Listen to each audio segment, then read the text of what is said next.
Na, sziasztok! A mostani videóban a szokásos húzóerő procedúra második szintje lesz, ugyanis most csúszós felületen fogjuk ugyanazt csinálni, mint az előző videókban. Szóval, az autók készen állnak. 3, 2, 1, rajt!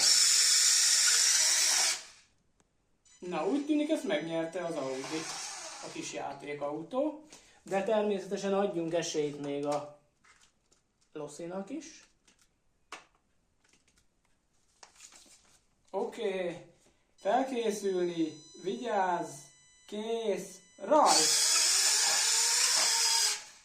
Hát ezt is megnyerte a játékautó. Na legyen még egy.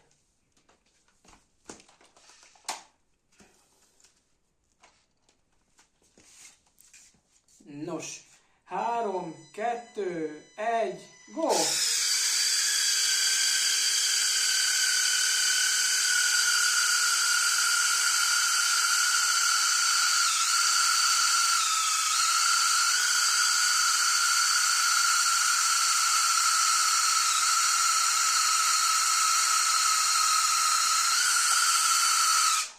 Ezt megnyerte a Lossi.